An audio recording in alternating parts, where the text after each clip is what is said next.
Francesco Vianello di Prima il Veneto, buonasera. Grazie direttore, buonasera a tutti. Vianello. Allora, vediamo di capire anche quali potranno essere gli effetti di questa fase dell'autonomia differenziata sull'elettorato, cioè in Veneto questa battaglia chi è che alla fine dovrà o potrà favorire. Adesso sentiamo Francesco Vianello. Vianello, prego. Sì, una doverosa premessa che ovviamente noi di Prima il Veneto portiamo al massimo rispetto a tutti, perché adesso Prima il Veneto è costretto a fare degli attacchi politici, degli attacchi ideologici naturalmente.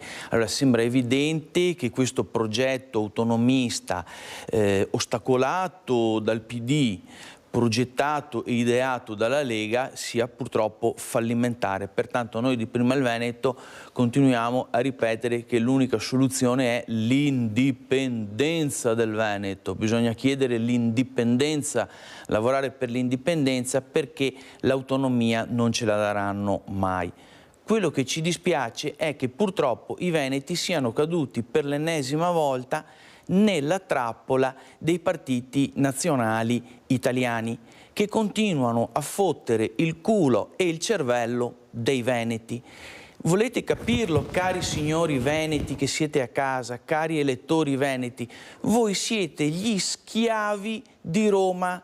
Noi veneti siamo gli schiavi d'Italia, siamo quelli che lavorano, che pagano le tasse, gli imprenditori veneti e gli operai veneti pagano le tasse e mantengono quei 5 milioni di laziali che sono dipendenti pubblici o pensionati, che ovviamente stanno attorno alla corte del partito delle sorelle romane. È ovvio che le sorelle romane e tutto il sud non vorranno mai concedere l'autonomia al Veneto, perché hanno una strizza tremenda che se ne va dalla regione più ricca, che mantiene tutti i loro stipendi, no? Tutti gli stipendi di quell'esercito di burocrati, di partitocrati che fanno delle cose estremamente utili, estremamente belle. Allora, io sono parzialmente d'accordo con quello che hanno detto i signori colleghi della Lega quando hanno parlato dell'ostruzionismo che giustamente sta facendo il PD, quindi questo insano autogol che il PD che continua a fare in Veneto. Quindi io mi chiedo con che faccia... Non solo il PD, anche i 5 Stelle. Sì, anche i 5 Stelle. Centro-sinistra in generale. Con che faccia costoro potranno mai andare nelle piazze del Veneto, no, a chiedere, come hanno fatto il referendum contro l'autonomia voluta dal 98% dei veneti. Ecco, però volevo dire ai signori della Lega: voi siete nel partito sbagliato. Sbagliate partito, purtroppo, perché la Lega in questi anni ha fatto una lunga e penosa metamorfosi, una trasformazione in cui è passata da partito secessionista, indipendentista del nord, della Padania e del Veneto, diventando poi un partito romanocentrico. Per questo io vi metto nello stesso calderone, o calderoli, scusatemi la battuta, assieme a tutti i partiti... Sì, perdonami. Assieme a tutti i partiti nazionali italiani che continuano a fottere il sedere e il cervello dei veneti, d'accordo? Perché un conto è la Lega in Veneto, che però è assoggettata completamente dalla Lega romana. Perché noi assistiamo continuamente alla visione, alla messa in onda delle tante poliedriche facce di una Lega ormai senza timone. Una Lega che è meridionalista quando vuole il ponte sullo stretto di Messina. Una Lega che è centralista quando a Roma vota per far assumere altri 3.000 dipendenti comunali.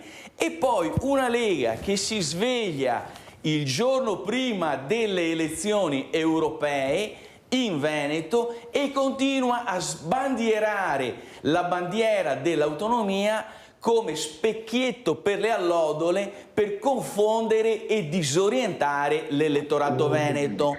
E poi va a riesumare anche l'incoerente candidatura del generale Vannacci, che nulla ha a che fare con la storia veneta e con la storia politico-ideologica della Lega, che però è servito strumentalmente soltanto per portare 500.000 voti, se non sbaglio, voto più o voto meno, in mancanza dei quali si sarebbe decretato il flop, cioè la grande catastrofe elettorale politica della Lega, soprattutto in Veneto. Per quello io vi dico, voi siete bravi, siete persone competenti e oneste, siete secondo me dei patrioti veneti, perché da come vi esprimete, secondo me voi ci tenete, avete a cuore l'autonomia e poi l'indipendenza della nostra nazione veneta. Però secondo me sbagliate partito, perché il vostro partito, la segreteria nazionale della Lega,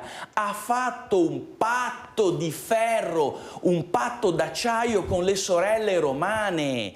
Adesso il patto è proprio questo, di tenere immobilizzato per sempre il processo autonomista. Siamo arrivati in una fase di stallo, come ha detto giustamente Mestrinelli. Non si andrà né avanti né indietro. Grazie Francesco Vianello di Prima il Veneto. Senti, professor Vianello, c'è il rischio di tornare, perché qui, parliamoci chiaro, questi sono studenti medi, io dubito che sappiano veramente di che cosa si sta parlando quando si parla di governi, di scuole. No, ma questi, esattamente come che Geromì alla loro età, questi non sanno né de mi, né de ti, né de cosa vustu, Poaretti. Il problema è che purtroppo negli ultimi 30-40 anni la scuola è diventata oggetto di catastrofici esperimenti di pedagogia, di sociologia e di didattica che hanno voluto caricare la scuola sempre più di burocrazia, di acronimi, di neologismi, di progetti. Oggi si fanno decine, centinaia di progetti demenziali, totalmente inutili, che assorbono per centinaia di ore gli insegnanti, i presidi, i dirigenti. C'è un giro di mail, un fiume di dati, questi docenti sempre col tablet, col computer, e dopo i fioi sei analfabeti, non sa né essere, né scrivere, né far de conto, però siccome la scuola è un sistema autoreferenziale, la scuola, promuovendo tutti, come fa ormai da circa 20-30 anni, la scuola dà sempre luce verde, dà sempre pollice in su a quelle teste pazzi, a quegli psicopatici che nel ministero inventano tutti questi progetti, caricano di funzioni burocratiche gli insegnanti, eccetera. Poi abbiamo i dati che all'esame di maturità c'è il 99,96% di promossi, e poi con un costo assolutamente pazzesco per tenere questi esami a luglio, nel periodo più caldo, dopo quando non ci sono neanche i condizionatori, dove la gente sviene per questi 45 gradi con l'umidità. E poi i test invalsi, ma gli stessi docenti universitari che poi incontrano questi stessi studenti poche settimane dopo l'esame di maturità attestano che il 70% di questi studenti non è in grado di leggere e comprendere un testo in lingua italiana o di risolvere semplici problemi di matematica, fisica, geometria mediante l'uso impostando delle proporzioni o delle percentuali. Per cui c'è qualcosa che non va dentro la scuola, ok? Io penso che tutti i governi di destra, ma particolarmente di sinistra, abbiano demolito, per carità con buoni intenti, cioè avevano delle nobili intenzioni, però l'esito è catastrofico.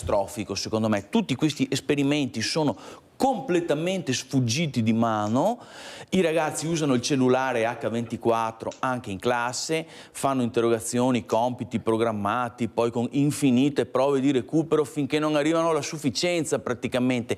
Poi se dovessero prendere un'insufficienza gli insegnanti vengono presi col cravattino, minacciati, bastonati dai genitori, convocati dai dirigenti, e tutte le colpe dell'eventuale insuccesso scolastico formativo ricadono sui miei poveri colleghi che si fanno un culo così, si fanno un culo enorme con amore e passione per fare il bene dei ragazzi. Però dopo, a un certo punto, il docente non è che può avere una pazienza infinita, cioè non è che può combattere delle battaglie ideologiche quotidiane sul posto di lavoro. Qui c'è una società tutta intera che se ne strafrega completamente della cultura.